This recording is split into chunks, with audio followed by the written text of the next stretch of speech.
Hello students, অনেকদিন পর আজকে আবার দশম শ্রেণীর ভিডিও নিয়ে আমি তোমাদের সামনে হাজির হয়েছি। তো আজকে আমরা আলোচনা করব তাপের ঘটনাসমূহ এর পার্ট 2, তরলের প্রসারণ। এর আগে আমি এই তাপের ঘটনাসমূহের প্রথম যে ভিডিও দিয়েছিলাম সেখানে কঠিন পদার্থের প্রসারণ নিয়ে আলোচনা করেছিলাম।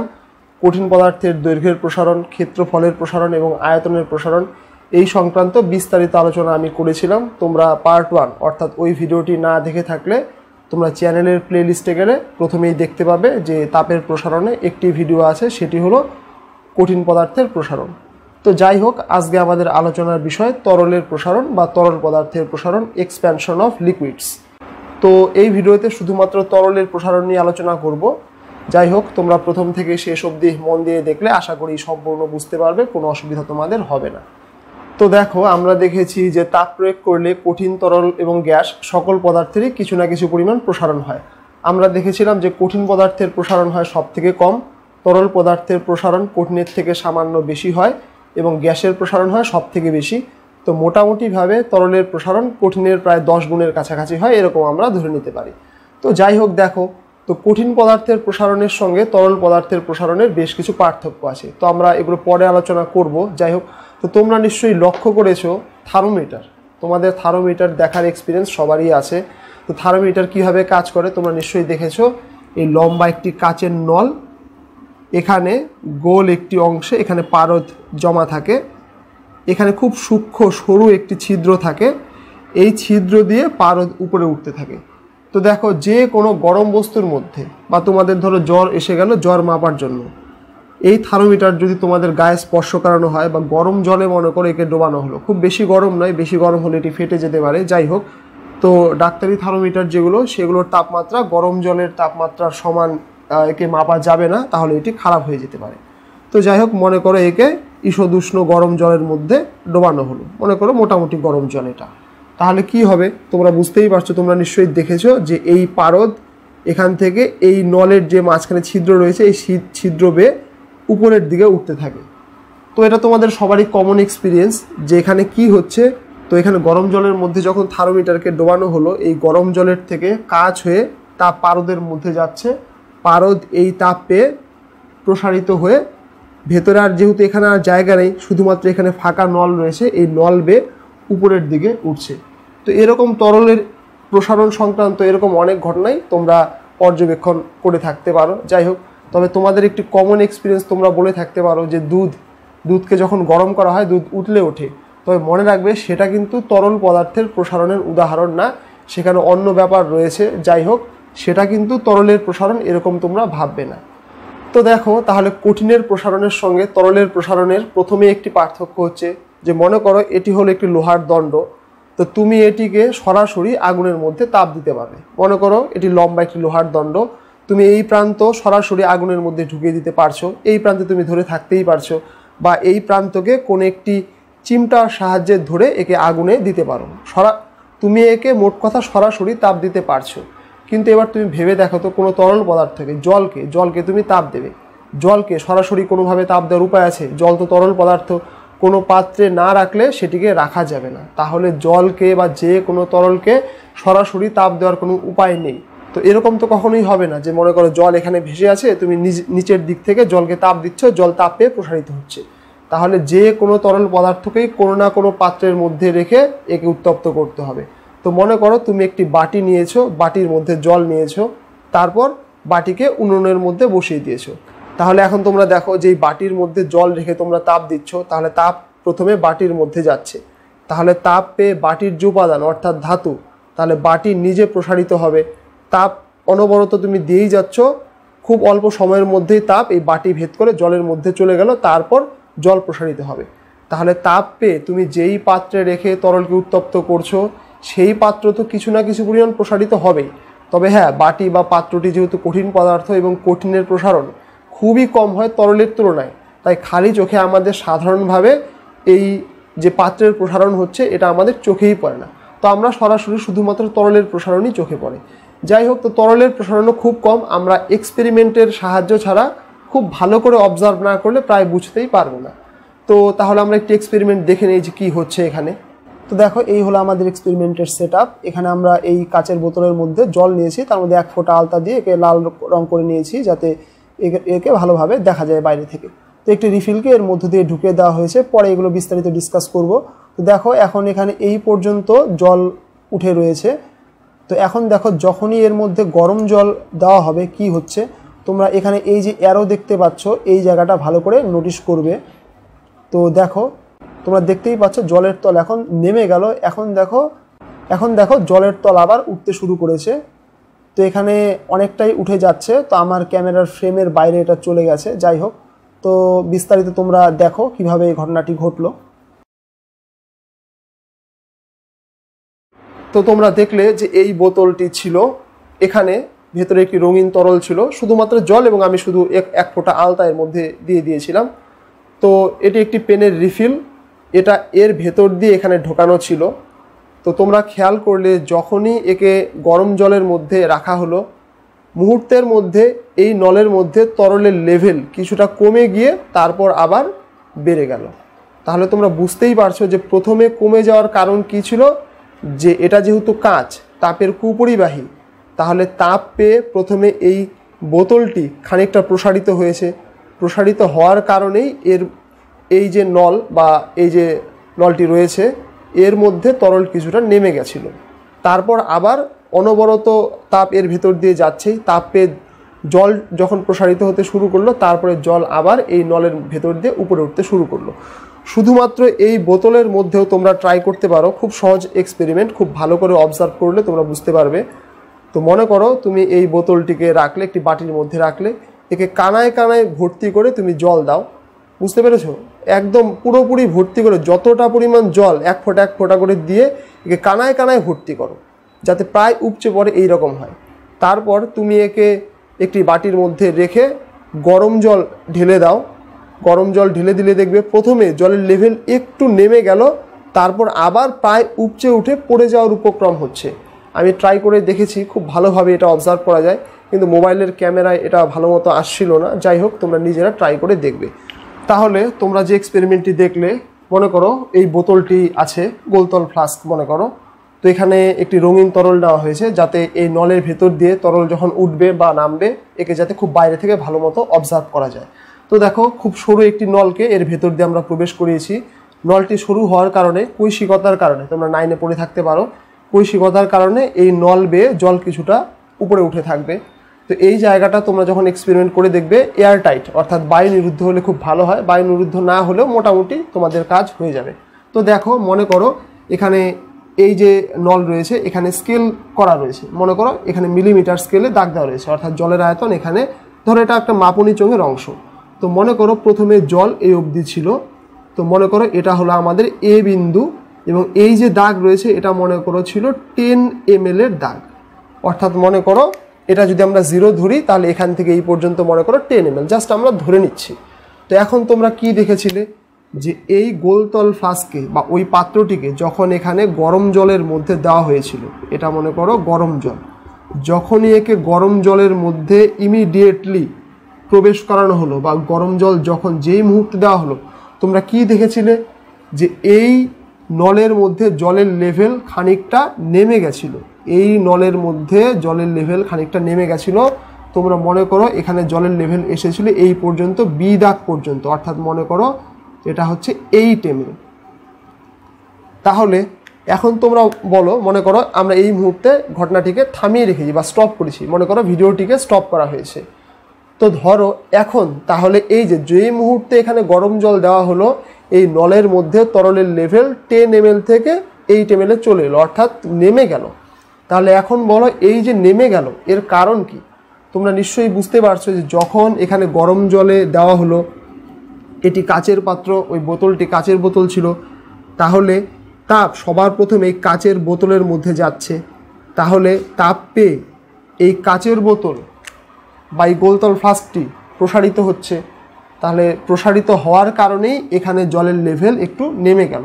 তোমরা সিম্পলভাবে ভেবে দেখো, মনে করো এই একটি পাত্র, এখানে এই অবধি কোনো তরল রাখা আছে।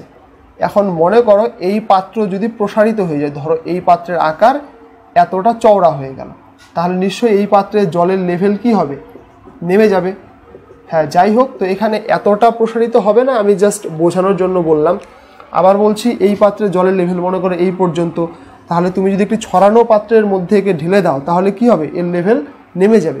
তাহলে এখানে এই যে নেমে গেল, এই নেমে যাওয়ার কারণ হচ্ছে এই গোলতল ফ্লাস্কের প্রসারণ, অর্থাৎ ওই বোতলটির প্রসারণ। তাহলে এখন দেখো, এবার তুমি ইমিডিয়েট প্রায় সঙ্গে সঙ্গেই তোমরা নোটিস করেছো, সঙ্গে সঙ্গেই তোমরা দেখলে তারপরে কি আবার তরল উঠতে শুরু করলো। এবার মনে করো উঠতে উঠতে তরল এই পর্যায়ে এখানে এসে স্টপ হলো। তো আমি একে লাল কালার করে দিচ্ছি।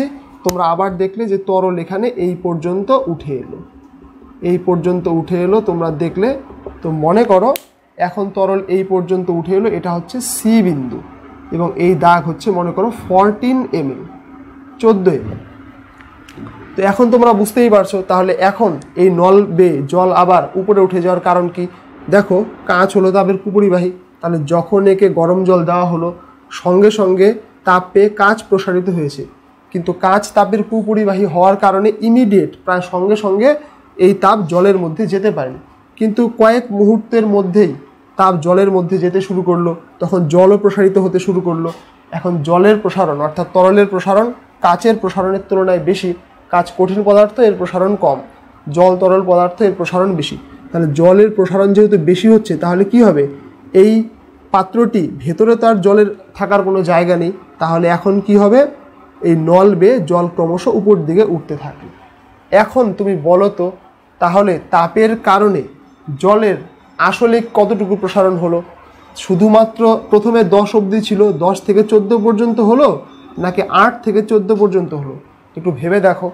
তোমরা নিশ্চয়ই বুঝতে পারছো যে জলের এখানে প্রসারণ 8 থেকে 14 পর্যন্ত হলো। তো মনে করো তুমি এই গোলতল ফ্লাস্কে গরম জলে দেওয়া মাত্রই তুমি অন্যমনস্ক হয়ে গিয়েছিলে, অন্যদিকে তাকিয়েছিলে, তাহলে তোমার কি মনে হবে? দেখো, এটা এ থেকে বিতে নেমে ইমিডিয়েট কিন্তু সিতে চলে গিয়েছে, তোমরা এক্সপেরিমেন্টে দেখেছো। তাহলে তুমি একে গরম জলের মধ্যে বসে অন্যমনস্ক হয়ে গিয়েছিলে, তোমার চোখে 10 ছিল, 8-এ নেমে যে আবার 14-তে চলে গিয়েছে, তুমি কিন্তু এই যে নেমেছিল এটা কিন্তু দেখতে পারবে না, তুমি অন্যমনস্ক হয়ে গিয়েছিলে। তুমি ডিরেক্ট দেখবে যে তোমার মনে হবে যেন 10 থেকে 14-তে হয়ে গেল, কিন্তু আসলে তো তা হয়নি। 10 থেকে 8-এ নেমে গিয়েছিল এই পাত্রের প্রসারণের কারণে, তারপরে 8 থেকে 14 পর্যন্ত হয়েছে। তাহলে দেখো, তুমি যদি এখানে এই যে নেমে গেছিলো এটা যদি অবজার্ভ না করো বা তুমি যদি অন্যমনস্ক থেকে যাও, তাহলে তোমার চোখের প্রসারণ কি মনে হবে? সিম্পল কথা, 10-এ ছিল এখন 14-তে চলে গেছে। তাহলে এই যে প্রসারণ তোমার চোখে মনে হবে, সেটা হচ্ছে তরলের আপাত প্রসারণ বা অ্যাপারেন্ট এক্সপেনশন। এটাকে বলা হয় তরলের আপাত প্রসারণ। কিন্তু তুমি বুঝতেই পারছো, এই যে নেমে গেছিল এর কারণ কি? এখানে পাত্রের প্রসারণের কারণে এই তরল এখানে নেমে গেছিল। হ্যাঁ, এখানে আমরা এই যে তাপ দিচ্ছি, এই তাপের প্রভাব এই সব এলাকায় পড়েনি এরকম আমরা ধরে নেব। তাছাড়া এখানে আরও দু একটি সূক্ষ্ম ব্যাপার রয়েছে, সেগুলোকে আমরা এখানে নেগলেক্ট করতে পারি এই অবজারভেশনের ক্ষেত্রে। তো যাই হোক, তাহলে এখানে এই যে নেমে গেছিলো, এই যে 2 ml পরিমাণ নেমে গেছিলো, এই 2 ml পরিমাণ নেমে যাওয়ার কারণ কি? এই 2 ml পরিমাণ নেমে যাওয়ার কারণ হচ্ছে এই পাত্রের প্রসারণ। তোমরা এখান থেকে কনক্লুশন করতে পারো যে পাত্রের আয়তন প্রসারণ 2 ml হয়েছে বলেই তরল বা জল এখানে 2 ml নেমে গেছে। তাহলে এই যে 2 ml এখানে নেমে গেছিলো, এই 2 ml কিসের প্রসারণ? এই 2 ml হচ্ছে পাত্রের প্রসারণ। এখন তোমাদের যদি বলা হয়, তাহলে বলো তো তরল আসলে কতটুকু প্রসারিত হয়েছে? অলরেডি আমি একবার বলেছি যে তরল কিন্তু 10 থেকে 14 পর্যন্ত হয়নি। তুমি যদি একে বসে অন্যমনস্ক হয়ে যাও, তুমি দেখবে যে 10-এ ছিল, একটু পরে দেখলে 14-তে ফিক্সড হয়েছে। তাহলে তোমার মনে হচ্ছে, আপাত দৃষ্টিতে মনে হচ্ছে 10 থেকে 14-তে গিয়েছে, কিন্তু তোমার অন্যমনস্ক থাকাকালীন জল প্রথমে 10 থেকে 8-এ গিয়েছে, তারপর 8 থেকে 14-তে গিয়েছে। তাহলে তোমরা বুঝতেই পারছো এখানে তরলের বা জলের প্রকৃত আসলে যেই প্রসারণ হয়েছে, রিয়াল এক্সপ্যানশন, প্রকৃত যেই প্রসারণ হয়েছে সেটা কিন্তু এখানে 8 থেকে 14, অর্থাৎ 8 ml থেকে 14 ml, তার মানে কত? 6 ml। তোমরা বুঝতেই পারছো। তাহলে এই 6 ml আমরা কেমন করে পাচ্ছি? তোমার খালি চোখে দেখে শুধুমাত্র 10 থেকে 14-তে মনে হচ্ছে, তাহলে এটা হলো 4 ml প্লাস এবার প্রথমে 2 ml নেমে গেছিলো এইটা, তাই না? এই দুটো যোগ করলেই তোমরা পেয়ে যাবে তরল কতটা প্রসারিত হয়েছিল। তাহলে এখন তোমরা দেখো, এই যে এটা তোমাদের আপাত দৃষ্টিতে দেখে যেটা মনে হচ্ছে সেটা হলো তরলের আপাত প্রসারণ, তরলের আপাত প্রসারণ। আর তোমরা বুঝতেই পারছো এই যে 2 ml পরিমাণ কমে গেছিল, এটা কেন কমেছিল? পাত্রের প্রসারণের জন্য কমেছিল, পাত্রের প্রসারণ। তাহলে তরলের এখানে যেই পরিমাণ প্রকৃত বা আসল প্রসারণ হয়েছে সেটা কিন্তু 10 থেকে 14 না, 8 থেকে 14, অর্থাৎ তরলের প্রকৃত প্রসারণ হচ্ছে পাত্রের, তরলের আপাত প্রসারণ প্লাস পাত্রের প্রসারণ। তাহলে এখন আবার প্রথম থেকে আমরা রিভিশন করি এই জায়গাটা, যে তরলের আপাত প্রসারণ কি। মনে করো তুমি ধরেই নিলে যে পাত্রের কোনো প্রসারণ হয়নি, তুমি একটি পাত্রে তরল বসিয়ে চলে গেলে 10 দাগ অবধি ছিল, তুমি একটু পরে এসে দেখলে 14 দাগ পর্যন্ত হয়েছে, তাহলে তোমার কাছে পাত্রের প্রসারণ মনেই হবে না। তুমি দেখলে 10 দাগ অবধি ছিল, এখন 14 দাগ অবধি হয়েছে, তাহলে তোমার কাছে এই মুহূর্তে মনে হচ্ছে তরল আসলে 4 দাগ পর্যন্ত প্রসারিত হয়েছে। তাহলে এটা হচ্ছে তরলের আপাত প্রসারণ। কিন্তু যেহেতু পাত্রের প্রসারণ কম হয়েছে তুমি বুঝতে পারছো না, তাহলে পাত্রেরও তো কিছু না কিছু প্রসারণ হয়েছে, তাহলে পাত্র প্রসারণ হয়ে যাওয়ার কারণে তরল খানিকটা নেমে গেছিলো, তাহলে যতটুকু নেমে গেছিলো সেটা তুমি বুঝতে পারোনি, সেটা তোমাকে হিসেবের মধ্যে আনতে হবে যদি তুমি তরলের আসল প্রকৃত প্রসারণ জানতে চাও। তাহলে তরলের প্রকৃত প্রসারণ আমরা কি জানছি? পাত্রের প্রসারণকে বিবেচনার মধ্যে রেখে, একে হিসেবের মধ্যে রেখে তরলের যে অ্যাকচুয়াল প্রকৃত আসল প্রসারণ হলো সেটাই হলো তরলের প্রকৃত প্রসারণ। কিন্তু তুমি ধরে নিলে যে পাত্রের কোনো প্রসারণ হয়নি, 10 দাগে ছিল 14 দাগে চলে গেছে, তাহলে এই যে প্রসারণ সেটা হলো তরলের আপাত প্রসারণ। অর্থাৎ পাত্রের প্রসারণকে হিসেবের মধ্যে না রেখে, পাত্রের প্রসারণকে অগ্রাহ্য করে তরলের যে আপাত, মানে উপরে উপরে খালি চোখে উপরে উপরে আমাদের যে প্রসারণ চোখে পড়ে সেটাই হচ্ছে তরলের আপাত প্রসারণ। তাহলে আপাত প্রসারণ হিসেব করার সময় আমরা ধরেই নিব পাত্রের কোনো রকম প্রসারণ হয়নি, কিন্তু প্রকৃত প্রসারণ অর্থাৎ নিখুঁতভাবে কত প্রসারণ হয়েছে সেটা জানার জন্য আমাদের যেটা খালি চোখে দেখে মনে হচ্ছে আপাতভাবে, তার সঙ্গে পাত্রের কতটুকু প্রসারণ হয়েছে সেটুকুও আমাদের বিবেচনার মধ্যে আনতে হবে। তাহলে এখান থেকে আমরা পরবর্তীতে দেখব যে আপাত প্রসারণ গুণাঙ্ক এবং প্রকৃত প্রসারণ গুণাঙ্ক। তাহলে এখন আমরা আমাদের সুবিধার জন্য এই 8 ml, 10 ml, 14 ml গুলোকে V1, V2 এরকম বলে দিতে পারি। তাহলে মনে করো প্রথমে তরল ছিল A দাগ পর্যন্ত, অর্থাৎ একে আমরা V1 ধরলাম।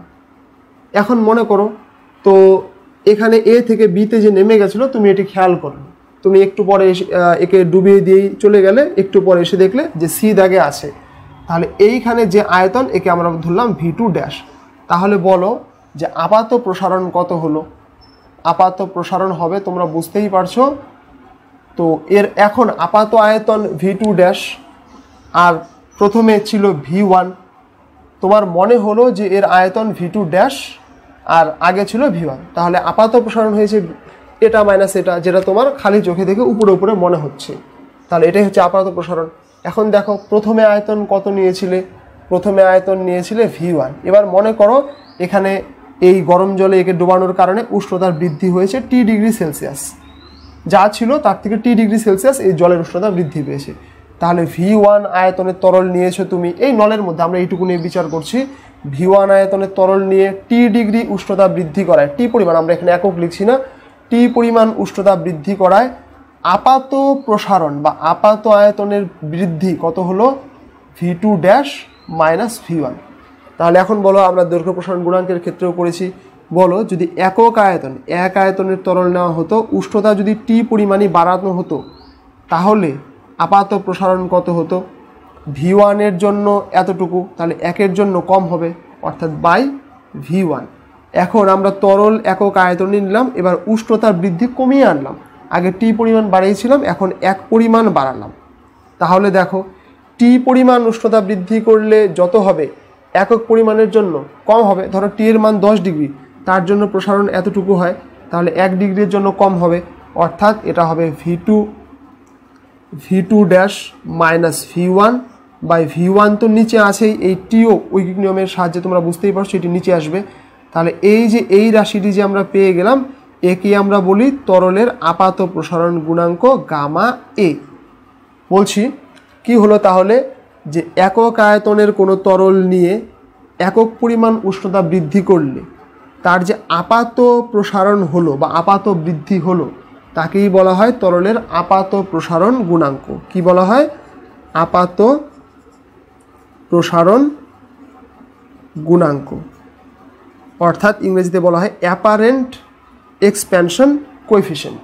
এই কারণে আমরা এ লিখি, এ ফর অ্যাপারেন্ট, অ্যাপারেন্ট বা আপাত, এ ফর অ্যাপারেন্ট বা আপাত। যাই হোক, তাহলে তোমরা বুঝতেই পারছো, আমি এই জায়গাটা আরেকবার রিপিট করে দিচ্ছি যে আমাদের প্রকৃত আয়তন প্রথমে V1 অবধি ছিল, তো তোমার একটু পরে এসে মনে হলো যে এই পর্যন্ত আছে, তাহলে তুমি সিম্পলভাবে ভাবলে যে V1 ছিল, এখন V2 ড্যাশ, তাহলে এইটুকু বৃদ্ধি হয়েছে। কিন্তু এইটুকু তো প্রকৃতি বৃদ্ধি নয়, এইটুকু হচ্ছে আপাত বৃদ্ধি, তোমার উপরে উপরে খালি চোখে দেখে যেটা মনে হলো, তাহলে আপাত বৃদ্ধি এটা। এবার এই আপাত বৃদ্ধি কত আয়তনের জন্য? V1 নিয়ে, তুমি প্রথমে V1 নিয়েছো, তাহলে V1 নিয়ে টি উষ্ণতা বাড়িয়েছো, আপাত বৃদ্ধি এইটুকু। এক আয়তন নিয়ে এক উষ্ণতা বাড়ালে আপাত বৃদ্ধি হতো এইটুকু। তাহলে একক আয়তনের একক উষ্ণতা বৃদ্ধিতে যে পরিমাণ আপাত প্রসারণ হয় সেটিই হচ্ছে তরলের আপাত প্রসারণ গুণাঙ্ক। এখন দেখো, তোমরা আগেও দেখেছো যে এই যে গুণাঙ্ক, দৈর্ঘ্য প্রসারণ গুণাঙ্ক, ক্ষেত্র প্রসারণ গুণাঙ্ক বা আয়তন প্রসারণ গুণাঙ্ক, এদের একক দৈর্ঘ্যের একক, ক্ষেত্রফলের একক বা আয়তনের এককের উপর নির্ভর করে না, তাহলে এর এককও আয়তনের এককের উপর নির্ভর করবে না। তোমরা বুঝতেই পারছো, দেখো আমি এই জায়গাটা আরেক করছি না, যেহেতু আগের ভিডিওতে ডিসকাস করেছি বিস্তারিত। তাহলে এটা কি, দেখো উপরেও রয়েছে আয়তন, নিচেও রয়েছে আয়তন, তাহলে আয়তন আয়তন ক্যান্সেল যাবে, অর্থাৎ এর একক হবে 1/, উষ্ণতার একক 1/, উষ্ণতার একক। অর্থাৎ যদি সিজিএসএ বলো তাহলে হবে degree Celsius to the power -1, এসআইতে হবে কেলভিন টু দি পাওয়ার -1, অথবা degree Fahrenheit to the power -1, এটাও তোমরা বলতে পারো। যাই হোক, বা তোমরা কথায় লিখলে প্রতি ডিগ্রি সেলসিয়াস বা পার ডিগ্রি সেলসিয়াস এরকমও বলা যেতে পারে। এই হলো তাহলে আমাদের তরলের আপাত প্রসারণ গুণাঙ্ক। তো এখন দেখো, তাহলে এবার এই যে আমরা আপাত প্রসারণ পেলাম, তাহলে নিশ্চয়ই এটা তরলের প্রকৃত প্রসারণ নয়। তাহলে প্রকৃত আয়তন কত হবে? প্রকৃত আয়তন তোমরা বুঝতেই পারছো যে আপাত আয়তন যতটুকু ছিল V2 ড্যাশ, তার সঙ্গে পাত্র যতটুকু প্রসারিত হয়েছে সেটা যোগ করতে হবে, তোমরা বুঝতেই পারছো। তাহলে একে আমরা V2 ধরছি। এটাই হচ্ছে তরল অ্যাকচুয়ালি প্রকৃতপক্ষে কতটুকু প্রসারণ হয়েছে। তো এগুলো আমাদের কাজে লাগবে না। তাহলে বলো প্রকৃত প্রসারণ কত হবে? প্রকৃত আয়তন, অর্থাৎ তরলের প্রথমে আয়তন ছিল, অ্যাকচুয়াল আয়তন ছিল V1, এখন বৃদ্ধি হয়ে অ্যাকচুয়াল আয়তন হলো V2। তাহলে অ্যাকচুয়ালি প্রকৃতপক্ষে বৃদ্ধি কত হলো? V2 - V1। তাহলে এখন একই রকমভাবে আমরা করব যে দেখো, প্রথমে আমরা V1 আয়তনের তরল নিয়েছি, উষ্ণতার T পরিমাণ বাড়িয়েছি, ফলে প্রকৃত বৃদ্ধি অর্থাৎ প্রকৃত প্রসারণ হয়েছে V2 - V1। তাহলে আবার বলছি, V1 আয়তনের তরল নিয়ে T পরিমাণ উষ্ণতা বাড়ানোতে প্রকৃত প্রসারণ, প্রকৃতপক্ষে প্রসারণ হয়েছে এই পর্যন্ত, এটাই হচ্ছে অ্যাকচুয়াল প্রসারণ। তাহলে আমরা যদি একক আয়তনের তরল নিয়ে একক পরিমাণ উষ্ণতা বৃদ্ধি করতাম, তাহলে আয়তন বৃদ্ধি হতো V2 - V1 ডিভাইডেড বাই, তোমরা বুঝতেই পারছো V1 এবং T উভয়ই নিচে আসবে, V1T। এই যে একেই বলি আমরা তরলের প্রকৃত প্রসারণ গুণাঙ্ক, আমরা লিখি গামা আর দিয়ে, আর for real expansion, real expansion, সেই কারণে গামা আর লেখা হয়। তাহলে একে আমরা বলি তরলের প্রকৃত প্রসারণ গুণাঙ্ক।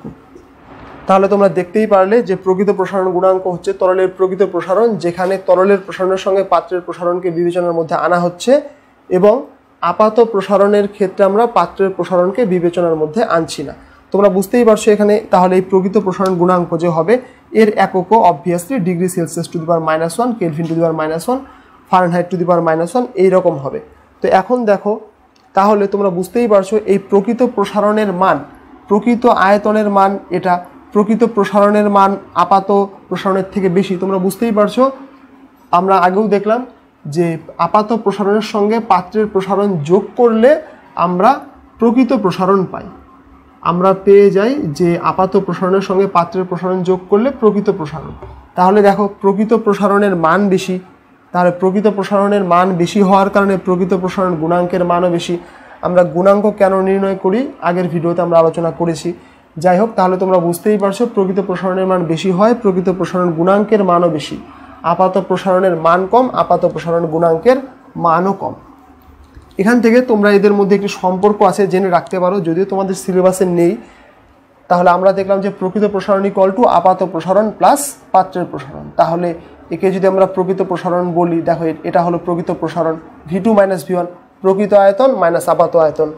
তারপরে এই যে আপাত আয়তন মাইনাস প্রাথমিক আয়তন, এটা আপাত প্রসারণ প্লাস মনে করো পাত্রের প্রসারণ। তাহলে দেখো, এটা প্রকৃত প্রসারণ, এটা আপাত প্রসারণ, এটা পাত্রের প্রসারণ। এখান থেকে আমরা বলতে পারি যে প্রকৃত প্রসারণ গুণাঙ্ক ইকুয়াল টু আপাত প্রসারণ গুণাঙ্ক প্লাস, এখান থেকে আমরা লিখতে পারি পাত্রের উপাদানের আয়তন প্রসারণ গুণাঙ্ক। এই যে এটা হচ্ছে এদের মধ্যে সম্পর্ক। তোমরা লিখে রাখতে পারো, তোমাদের সিলেবাসে নেই, তবে কখনো কখনো টেস্ট পেপার বা কোশ্চেন ব্যাংকে এরকম প্রশ্ন থাকে, একটু জেনে রাখলে অসুবিধা নেই। প্রকৃত প্রসারণ গুণাঙ্ক ইকুয়াল টু আপাত প্রসারণ গুণাঙ্ক প্লাস পাত্রের উপাদানের আয়তন প্রসারণ গুণাঙ্ক। তো এখান থেকে তোমাদের জানতে হবে, মনে রাখতে হবে যে প্রকৃত প্রসারণ গুণাঙ্ক তরলের নিজস্ব ধর্ম বা একান্ত নিজস্ব বৈশিষ্ট্য, আপাত প্রসারণ গুণাঙ্ক তরলের নিজস্ব বৈশিষ্ট্য নয়। দেখো ব্যাপারটি বুঝিয়ে দিচ্ছি কেন একে নিজস্ব বৈশিষ্ট্য বলা হয় না। তো মনে করো তুমি একটি পাত্র নিয়েছো, মনে করো এটি হলো অ্যালুমিনিয়ামের পাত্র, এবং মনে করো এখানে একই রকম একদম একই রকম একটি পাত্র নিয়েছো, মনে করো এটি হচ্ছে তামার পাত্র। এবার ধরো এখানে তুমি 1 লিটার জল নিয়েছো, লেভেল এই পর্যন্ত হয়েছে। এবার এখানে তামার পাত্র একদম একই রকম, এখানেও তুমি 1 লিটার জল নিয়েছো, লেভেল এই পর্যন্ত হয়েছে। এখন তো মনে করো এখানে লেভেলের পর্যন্ত, এটা লেভেল এই পর্যন্ত, মনে করো এখানে উভয় পাত্রের জল 1 লিটার করে, এবং উভয় পাত্রের জলের উষ্ণতা মনে করো 30 ডিগ্রি সেলসিয়াস।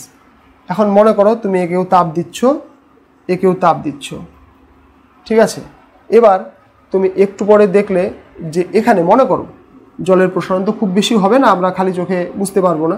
তো মনে করো তুমি দেখলে এই পাত্রে জলের লেভেল হয়েছে এই দাগ পর্যন্ত ছিল, মনে করো এই পাত্রে হয়েছে এই পর্যন্ত, আর এই পাত্রে তুমি দেখলে জলের লেভেল হয়েছে মনে করো এই পর্যন্ত, এই পর্যন্ত ছিল, মনে করো এই পর্যন্ত হয়েছে। তাহলে দেখো উভয় পাত্রে জলের লেভেল তো একই পরিমাণ বাড়েনি। হ্যাঁ, এখানে পাত্রও প্রসারিত হবে, আমি পাত্রের প্রসারণকে দেখাইনি, উপেক্ষা করেছি। যাই হোক, তো এখন দেখো এই পাত্রে জলের লেভেল একটু বেশি হলো, এই পাত্রে জলের লেভেল অতটা বেশি হলো না কেন? জল তো একই, 1 লিটার করেই ছিল। এবার মনে করো উভয়কেই তুমি 30 ডিগ্রি সি থেকে মনে করো 90 ডিগ্রি সি করেছো। এই জলও এখন 90 ডিগ্রি সেলসিয়াস তাপমাত্রায় আছে, এই জলও 90 ডিগ্রি সেলসিয়াস তাপমাত্রায় আছে। তাহলে উভয় জলের প্রাথমিক তাপমাত্রা 30, উভয় জলের অন্তিম তাপমাত্রা 90, তাহলে জলও একই। তাহলে উভয় জলের প্রসারণ তো একই হবে। ভেবে দেখো কথাটি, যে 1 লিটার জল তুমি যেখানে যে অবস্থাতেই উত্তপ্ত করো না কেন, যে 30 থেকে 90 করলে এই পাত্রে রেখে করো, 1 লিটার জল 30 থেকে 90-তে পৌঁছলো, যতটুকু আয়তনে বাড়বে ওই একই ধরনের জল 1 লিটার 30 থেকে 90-তে নিয়ে গেলে একই পরিমাণ প্রসারিত হবে। তাহলে উভয় ক্ষেত্রে জল একই পরিমাণ প্রসারিত হয়েছে, কিন্তু তোমার এখানে লেভেল বেশি, এখানে লেভেল অতটা বেশি মনে হলো না কেন? বুঝতেই পারছো, তাপে অ্যালুমিনিয়ামের পাত্র মনে করো প্রসারিত হয়েছে, তামার পাত্র প্রসারিত হয়েছে। তাহলে অ্যালুমিনিয়ামের পাত্রে লেভেল বেশি, অর্থাৎ অ্যালুমিনিয়ামের পাত্র কম প্রসারণ হয়েছে, যেই কারণে লেভেল এখানে বেশি। এবার দেখো তাপে তামার পাত্র যদি বেশি প্রসারিত হয় তাহলে কি হবে? এখানে লেভেল অতটা বাড়তে পারবে না। তো এখানে আমি জাস্ট বোঝানোর জন্য এতটা লেভেল দেখিয়েছি, আসলে এতটা বৃদ্ধি হয় না, খুব কমই হয়। তাহলে দেখো এখানে তো মনে করো এখানে জল ছিল প্রথমে 90 ml, এখন জল বেড়ে গিয়ে 1 লিটার ছিল, তো আছে 1 লিটারকে আমি 100 ml ধরে নিচ্ছি সিম্পল করার জন্য। এটা 100 ml, মনে করো 100 ml। তাহলে 100 ml ছিল, তো 30 ডিগ্রি সিতে 100 ml ছিল, মনে করো 90 ডিগ্রিতে নিয়ে গেলে এটা হয়ে গেল মনে করো 110 ml, যদিও এতটা বাড়বে না। তাহলে এখানে 110 ml, বুঝতে পেরেছো? 100 ml থেকে 30 থেকে 90-তে হলো 110। এখানেও 100 ml জল 30 থেকে 90-তে 110 হবে, এখানেও 100 ml জল 30 থেকে 90-তে নিয়ে যাওয়া হলো, এখানেও 110 ml হবে। কিন্তু দেখো এখানে কি হয়েছে? পাত্রের প্রসারণ কম হয়েছে। তাহলে মনে করো এখানে হচ্ছে আপাত প্রসারণ মনে করো 102 প্লাস পাত্রের প্রসারণ 8, কিন্তু এখানে কি হয়েছে? এখানে পাত্রের প্রসারণ কম হয়েছে। তাহলে তরলের আপাত প্রসারণ মনে করো হয়েছে 107, আর পাত্র প্রসারিত হয়েছে 3। তাহলে দেখো আপাত প্রসারণ আর পাত্রের প্রসারণ যোগ করলে উভয় ক্ষেত্রে একই হবে, অর্থাৎ তরলের প্রকৃত প্রসারণ তুমি যে পাত্রে নিয়েই টেস্ট করো, প্রকৃত প্রসারণ বা প্রকৃত প্রসারণ গুণাঙ্কের মান একই পাবে। তাহলে এখানে আপাত প্রসারণ তুমি সিম্পলভাবে ভেবে দেখো, যে খালি চোখে দেখে তোমার এখানে প্রসারণ বেশি মনে হচ্ছে, এখানে কম মনে হচ্ছে, কেন? এটা মনে হওয়ার একটাই কারণ, যে এখানে পাত্র বেশি পরিমাণ প্রসারিত হয়েছে। তাহলে কোনটা তোমার চেঞ্জ হচ্ছে? পাত্র পাল্টে দিলে আপাত প্রসারণের মান আলাদা হচ্ছে, কিন্তু প্রকৃত প্রসারণের মান একই হচ্ছে। অর্থাৎ প্রকৃত প্রসারণ গুণাঙ্কের মান পাত্রের প্রসারণের উপর নির্ভর করে না। মানে তুমি যে পাত্র নিয়ে টেস্ট করো না কেন, প্রকৃত প্রসারণের মান সব পাত্রে একই পাবে। সিম্পলভাবে ভেবে দেখো, 100 ml জলকে তুমি 30 থেকে 90-তে নিয়ে গেলে, তাহলে পাত্রের উপর কি ডিপেন্ড করবে? 100 ml জল, একে যদি ধরো 100 ml জল এখানে ভেসে আছে, ভেসে তো থাকবে না, তুমি জাস্ট ইমাজিন করো যে 100 ml জল এখানে ভেসে আছে, টেম্পারেচার 30, এখানে তুমি হিট দিলে এটা 30 থেকে 90 হলো, তাহলে বৃদ্ধি পেলো, ধরো 100 থেকে 110 হলো। তাহলে তুমি যে পাত্রে নিয়েই করো 30 থেকে 90-তে নিয়ে গেলে 100 থেকে 110 হবে। কিন্তু তোমার খালি চোখে দেখে কোনো পাত্রে কম, কোনো পাত্রে বেশি মনে হবে, কারণ সব পাত্র সমান পরিমাণ প্রসারিত হয়নি। অর্থাৎ আপাত প্রসারণ তোমার বিভিন্ন পাত্রে বিভিন্ন রকম মনে হবে, কিন্তু প্রকৃত প্রসারণ সব পাত্রে একই রকম মনে হবে। তাহলে বলা যায় যে প্রকৃত প্রসারণ যেহেতু সমস্ত পাত্রের ক্ষেত্রে একই রকম হবে, তাহলে এটি পাত্রের উপর নির্ভর করছে না, এটি তরলের নিজস্ব ধর্ম বা একান্ত ধর্ম বা মৌলিক বৈশিষ্ট্য বলা যেতে পারে। কিন্তু আপাত প্রসারণ বা আপাত প্রসারণ গুণাঙ্ক এটি তরলের নিজস্ব বৈশিষ্ট্য নয়, এটি পাত্রের উপর নির্ভর করে। এই জায়গাতে অনেক সময় স্টুডেন্টরা কনফিউজড হয়ে যায়।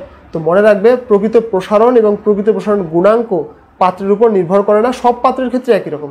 কিন্তু আপাত প্রসারণ এবং আপাত প্রসারণ গুণাঙ্ক সব পাত্রের ক্ষেত্রে একই হয় না, পাত্রের প্রসারণ বেশি, এই যে পাত্রের প্রসারণ বেশি হয়েছে, ফলে কি আপাত প্রসারণ দেখো কম হয়েছে, এখানে দেখো পাত্রের প্রসারণ কম 3 হয়েছে, ফলে কি তরলের আপাত প্রসারণ আমাদের বেশি চোখে পড়েছে।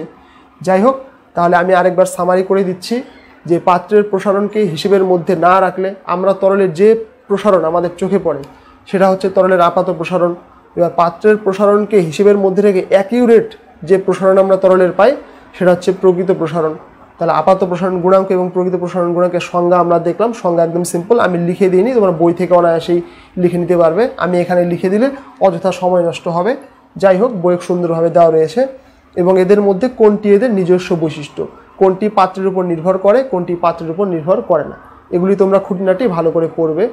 তো তোমাদের এখান থেকে কোনো অঙ্ক নেই, কোনো অঙ্ক আসবে না, তাও আমি এইখান থেকে 2-1টি অঙ্ক করে দিচ্ছি। তোমরা যদি না করো তাতেও কোনো প্রবলেম নেই, জাস্ট আমি বোঝার জন্য করে দিচ্ছি, তোমরা একটু দেখে নিতে পারো। দেখো, অঙ্কটি তোমাদের স্ক্রিনে এসে গেছে। কাচের সাপেক্ষে পারদের আপাত প্রসারণ গুণাঙ্ক দেওয়া রয়েছে, তাহলে পারদের আপাত প্রসারণ গুণাঙ্ক, তাহলে গামা এইচ জি লিখে রাখলাম, আচ্ছা অ্যাপারেন্ট অনলি এ লিখে রাখি। তাহলে আপাত প্রসারণ গুণাঙ্ক দেওয়া রয়েছে 153 × 10⁻⁻6 ডিগ্রি সেলসিয়াস ইনভার্স। তারপর বলা রয়েছে প্রকৃত প্রসারণ গুণাঙ্ক, তাহলে পারদের প্রকৃত প্রসারণ গুণাঙ্ক বলা রয়েছে গামা আর, এটি বলা রয়েছে 180 × 10⁻⁻6 ডিগ্রি সেলসিয়াস।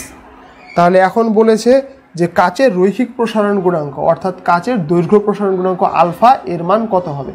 তো আমরা এদের মধ্যে সম্পর্ক কি দেখলাম, যে কাচের সাপেক্ষে পারদের, তার মানে মনে করো যে কাচের একটি পাত্রে পারদকে রেখে উত্তপ্ত করা হচ্ছে, তাহলে আমরা দেখলাম যে প্রকৃত প্রসারণ গুণাঙ্ক গামা আর অর্থাৎ রিয়াল ইকুয়াল টু গামা এ অর্থাৎ অ্যাপারেন্ট প্লাস যে পাত্র জি ফর গ্লাস, তাহলে প্রকৃত প্রসারণ গুণাঙ্ক ইকুয়াল টু আপাত প্রসারণ গুণাঙ্ক প্লাস পাত্রের উপাদানের আয়তন প্রসারণ গুণাঙ্ক। তাহলে এখান থেকে আমরা গামা, আচ্ছা এর মান বসিয়ে দিচ্ছি, এর মান কত দেওয়া রয়েছে 180 × 10⁻⁻6, এর মান বলা রয়েছে 153 × 10⁻⁻6 প্লাস গামা জি। তাহলে তোমরা বুঝতেই পারছো গামা জি এর মান কত হবে, এটা এদিক থেকে এদিকে এসে বিয়োগ হবে, তোমরা সরল করে দেখো।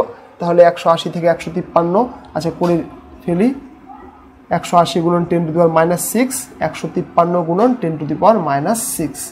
তাহলে এখান থেকে গামা জি এর মান হবে, তোমরা বুঝতেই পারছো 180 থেকে 153 বাদ দিলে হবে 27, তাহলে 27 × 10⁻⁻6 একক, এখানে আমরা লিখব না। তাহলে দেখো আমরা এটা যে পেলাম এটা হলো কাচের আয়তন প্রসারণ গুণাঙ্ক। এখন তোমরা ওই ভিডিওতে যদি দৈর্ঘ্য প্রসারণ গুণাঙ্কের ভিডিওতে দেখে থাকো বা তোমরা পড়ে থাকতে পারো যে দৈর্ঘ্য প্রসারণ গুণাঙ্ক alpha equal to β/2 equal to গামা/3। তো আমাদের এখানে ক্ষেত্রফল প্রসারণ গুণাঙ্কের কোনো প্রয়োজন নেই, তাহলে আলফা ইকুয়াল টু গামা/3, তাহলে আমাদের এখানে গামা দেওয়া রয়েছে, তাহলে আলফা অর্থাৎ কাচের দৈর্ঘ্য প্রসারণ গুণাঙ্ক বা রৈখিক প্রসারণ গুণাঙ্ক হবে গামা জি/3, তাহলে গামা জি এর মান দেওয়া রয়েছে 27 × 10⁻⁻6 ডিভাইডেড বাই 3, অর্থাৎ এটি হবে 9 × 10⁻⁻6 একক, তোমরা লিখে দিতে পারো degree Celsius to the power -1। তাহলে খুব সরল অঙ্ক এই সম্পর্কের সাহায্যে হলো, তো তোমরা দেখে নিতে পারো।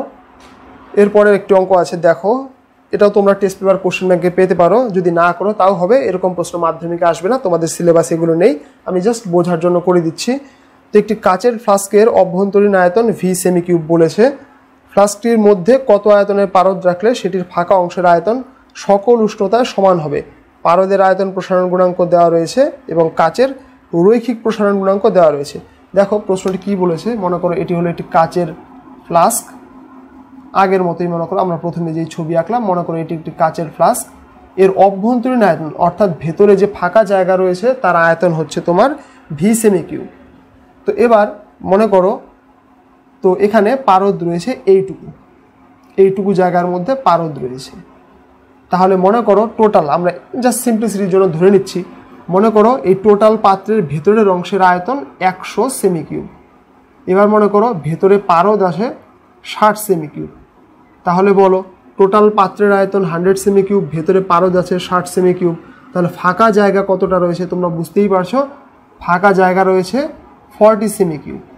এখন দেখো তাহলে প্রশ্নে বলেছে যে একে গরম করা হলো, তাহলে গরম করা হলেও যাতে ভেতরের ফাঁকা জায়গার আয়তন একই থাকে।